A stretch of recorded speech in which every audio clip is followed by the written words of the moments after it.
Hello and welcome to all our viewers in Nigeria and around the world to News Prime on Global TV, live in the nation's capital, Abuja. I am Queen Agaba. President Bola Tinubu says his administration will continue to implement more palliative measures to ease the cascading hardship occasioned by the discontinuance of petrol subsidy and the unification of the exchange rate, among other economic reforms. He also promised to place Nigeria on a path of irreversible progress shortly, adding that his administration will continue to implement palliative measures to ease the burden of the most vulnerable, address current hardships, and alleviate the sufferings of all Nigerians. The president, however, acknowledged that the past 6 months of his administration have been a time of transformation and relentless change in our country. Nobel laureate Professor Wole Soyinka has disclosed that President Bola Tinubu ignored his advice not to run for the nation's #1 seat. Speaking after his visit to the president in Lagos, where he is spending his vacation, Soyinka said he had offered same counsel to former Vice President Atiku Abubakar in 2019. Uyi Agbomofuegba completes the report. My first visit. Well, actually, it's an embarrassing visit because when I visited him the last time, it was to try and persuade him not to run for office. I think I've written about that. I told Atiku and himself that they should please leave the grounds for young people. That's the last time we met, about 5 years ago. And I call him secretly Olori Kunkun, a stubborn man. So he ignored my advice completely. So I came to see how he was doing after neglecting my advice. Wanted to see if both he and his wife were weathering Nigeria as well as can be expected, and to wish them a happy Christmas. Professor Soyinka also stated that his personal principle places a demand on him to wait for 1 year before making public his assessment of any government, a practice he stated that he has maintained over time. Well, you know, something you may have noticed about me that most heads of state, when they take office, I always leave them alone for about the first year. I don't know if you've seen that, if you've noticed that. Because they need, I know when they come in, they don't start from ground zero. They often start even lower than ground zero, and they have to make up. So I have this personal policy, whether it's Obasanjo or Buhari or Jonathan. You'll notice that during the first year, I hardly ever say anything. And then people ask me, why are you not talking? I say, go and ask the last person whether I spoke during the first year. So I'm adopting the same principle this year. Uyi Agbomofuegba reporting for Global TV News. The National Drug Law Enforcement Agency and the National Orientation Agency have commended the efforts of the Economic and Financial Crimes Commission in combating corruption and economic and financial crimes in the country. The Akwa Ibom State Director of the NOA, Mputum, gave the commendation during a recent courtesy visit to the state capital, Uyo Zonal Command of the EFCC. Speaking during the visit, the NOA Director said there was a need for collaboration between the EFCC and the NOA towards improving the country's image and ensuring the Nigerians are proud to identify with their country as citizens. He also noted that no crime is small, noting that every degree of crime does damage to the reputation of the country. As Christians join the rest of the world to celebrate Christmas, President of the Senate, Godswill Akpabio, has called the Nigerians to remain steadfast and hopeful despite the hard times they are experiencing. According to Akpabio, Christmas calls for reflection on the teachings of Jesus Christ, which were anchored on love for neighbor, peaceful coexistence, and loyalty to constituted authorities. Akpabio, who advised Nigerians not to give up on their leaders, particularly the current government of President Bola Tinubu, said he is confident that with prayers and support, the current administration will wipe away tears in no distant time. Minister of the Federal Capital Territory, FCT, Nyesom Wike, has extended his Christmas greetings to all the residents of the Federal Capital Territory for the 2023 Christmas. The minister said the birth of Jesus Christ is a reminder and a call for love, compassion, and the renewal of the enduring gift of life. He called on residents to be kind to others, share generously with those in need, and strive to be better humans. Wike reminded residents that the Federal Capital Territory, which is a microcosm of Nigeria's rich diversity, stands as a testament to the strength that comes from unity. And the chairman of Abuja Municipal Area Council, Christopher Zaka Mekalangu, has urged residents of the council to spread the gospel of love, tolerance, and peaceful coexistence as they joined Christians to celebrate. In his Christmas message to mark the 2023 Christmas celebration, Mekalangu congratulated residents, particularly the Christians, on this spiritual occasion and remarked that the celebration calls for sober reflection as well as emulating the exemplary life of Jesus Christ. He further charged the entire residents of the council to rededicate themselves to the service of God and humanity to make Nigeria a better place during and after the festive period. Similarly, Chairman of Kwali Area Council of the Federal Capital Territory in Abuja, Danladi Chia, has felicitated with Christians across Kwali Area Council as they celebrate the birthday of Jesus Christ. The Kwali chairman stated in a statement issued by his chief press secretary, Babangida Sarki, he called on Christians, particularly residents of Kwali, to show love to one another. The chairman, who is also the FCT Algon chairman, said Christians should scale down and be moderate in celebrating the Christmas, especially with the present economic meltdown. Chia appealed to wealthy individuals in the society to use the opportunity of the Yuletide season and put smiles on the faces of the less privileged, assisting them, affirming that there is, according to him, a silver lining in the sky. And indications have emerged that the death toll from assailant attack on some communities in Bokos and Bakinladi local government areas of Plateau State during the weekend has risen to 76. It was earlier reported on Sunday that no fewer than 16 persons were killed in Mushu village in Bokos local government area. The spokesperson for Operation Safe Haven, Captain Oya James, confirmed the incident today, saying the attack took place on Saturday night while residents of the community were asleep. Following the attacks, security personnel were deployed to prevent any breakdown of law and order in the area. There was uprising after the incident, but the situation has been brought under control. Meanwhile, it was gathered on Monday that the death toll had risen to 76. The Transition Implementation Committee Chairman of Bokos Local Government Area, Monday Kasa, confirmed this, noting that the attacks on the two local government areas occurred on Saturday and lasted into Sunday. Kasa said the casualty figure was increasing and that corpses were still being recovered by security agents, vigilantes, and hunters combing the forest for missing persons.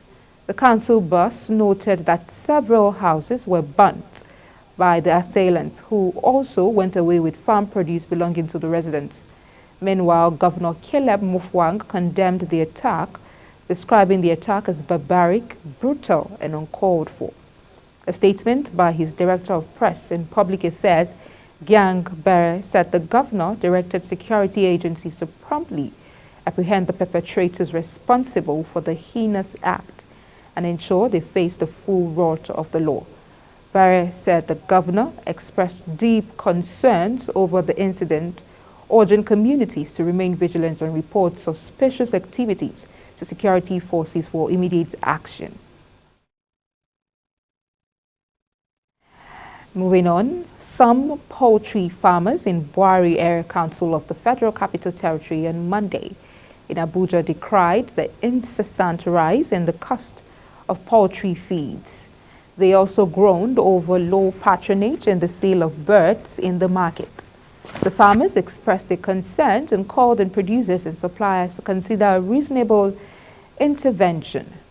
One of the farmers stated that although poultry farming was a profitable business that involved a lot of capital, it had, however, suffered setbacks at the point of sales, urging various farmers' associations as well as other stakeholders to intervene and assist in finding a lasting solution to the challenges with the hope of easing the plight of farmers.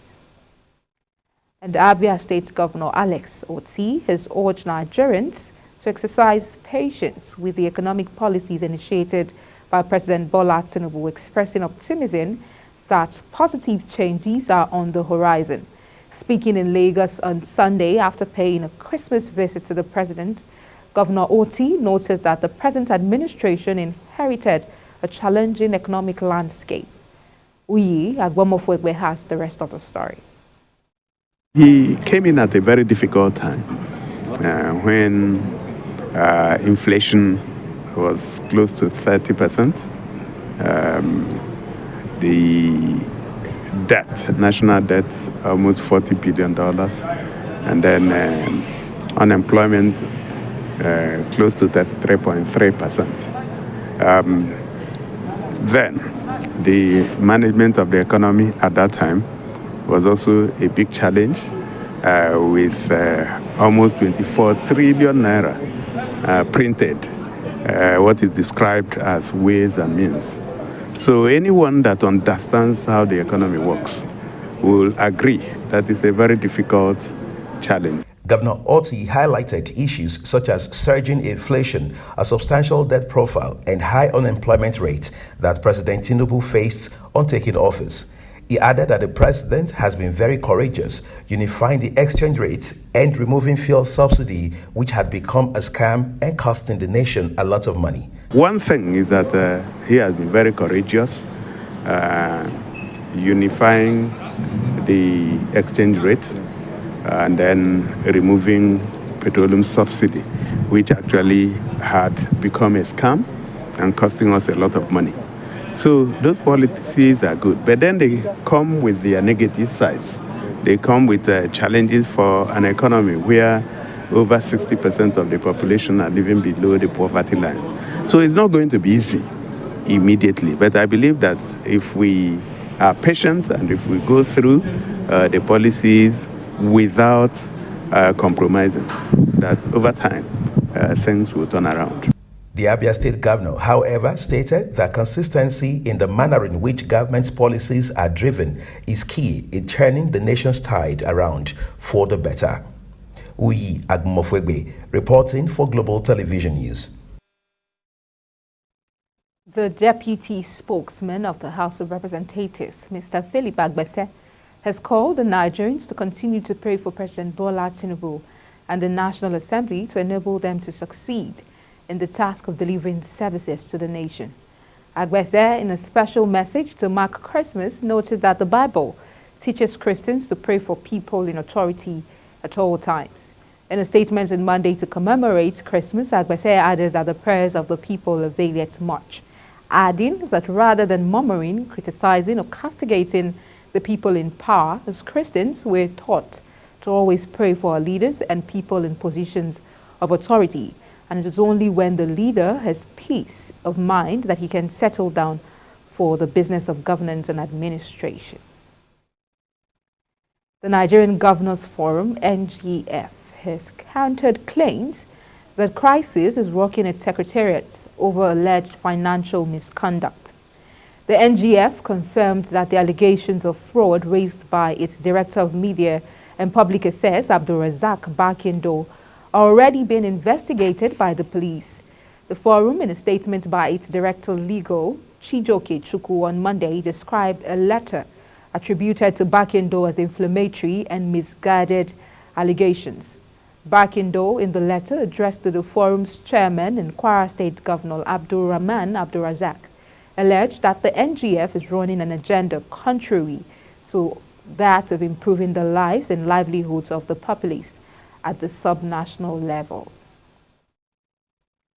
You're watching the news site, the News Prime, live from Nigeria's capital, Abuja. We're on Star Times, channel 276.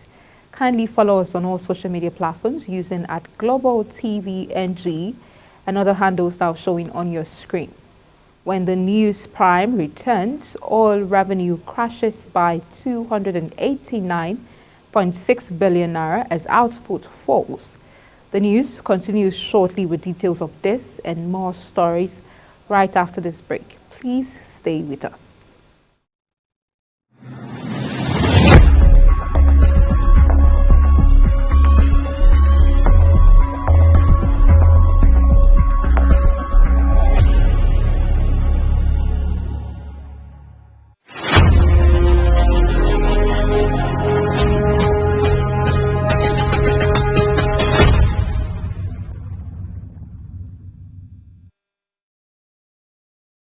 Television bringing you live broadcast of the News Prime.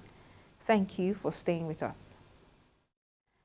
Kaduna State's Governor Senator Uba Sani on Monday felicitated with Christians on the occasion of Christmas with a call on Nigerian leaders to shun greed, corruption and oppression of the poor.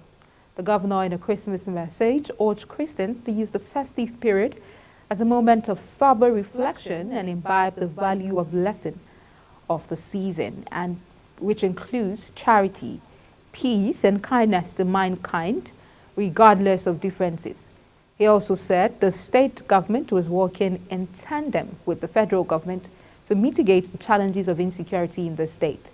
The governor, through his chief press secretary Mohammed Lawal Shehu, maintained that his administration would leave no stone unturned in efforts to heal the wounds of the past. The National Drug Law Enforcement Agency, NDLEA, command in Cross River says a total of 2.5 tons of hard drugs were seized from drugs peddlers between January and December in the state.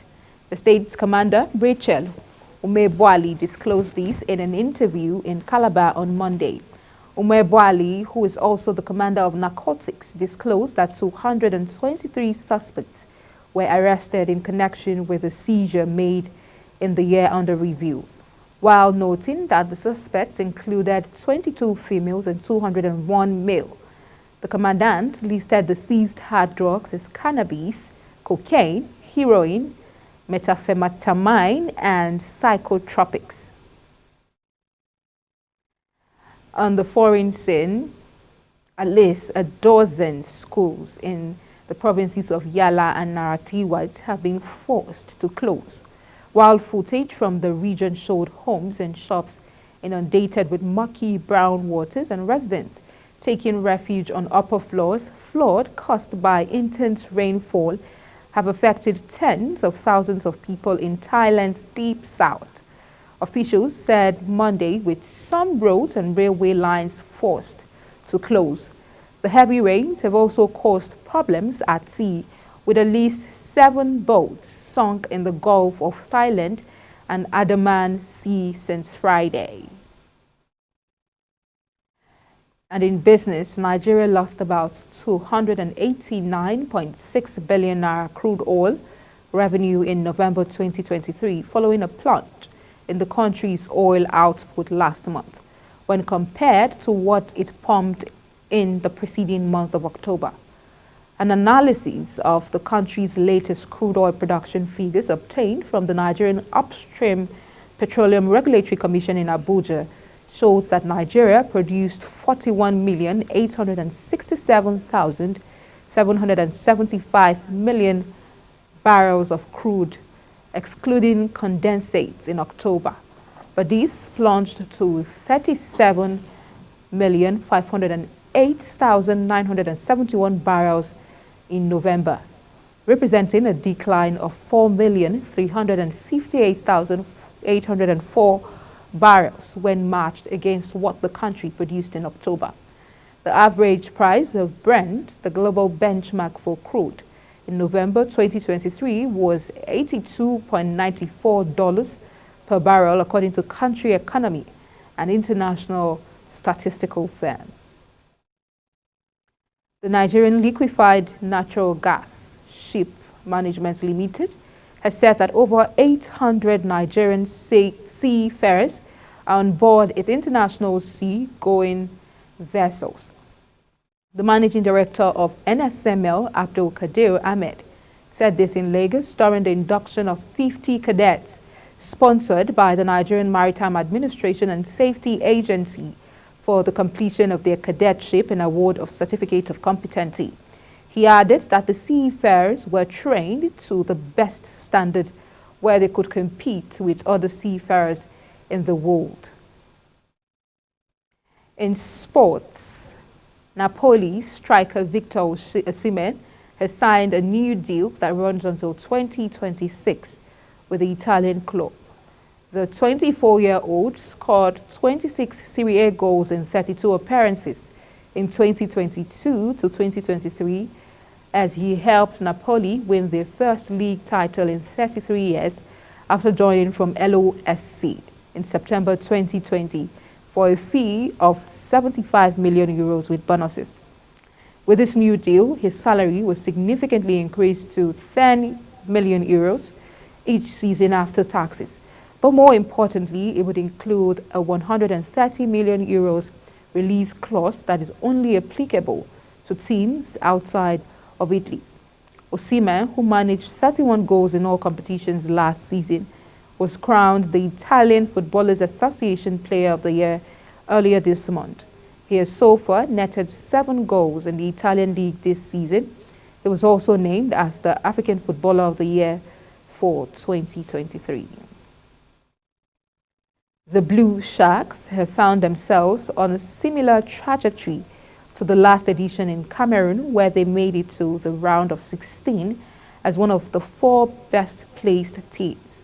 Cape Verde, a team that makes the offensive phase its main strength. Joven Cabral of Salernitana is one of the team's main players, but the flair of Rayo Vallecano player Beb and the speed of Gary Rodriguez should help the team when they face Egypt and Ghana in games they are expected to lose. The solidity of the midfield, in which Patrick Andrade, Jamiro Montero and João Paulo are set to start, should give some boost to the team. Pedro Bobista Leitao will lead Cape Verde to AFCON 2023, his tournament following his appointment in January 2020. And that's it on the news cycle. The News Prime, I beg your pardon, and it came to you live from Nigeria's capital, Abuja. We're on Star Times, channel 276. Kindly follow us on all social media platforms using @GlobalTVNG and other handles now showing on your screen. I'm Queen Agaba. Thank you for watching and see you again.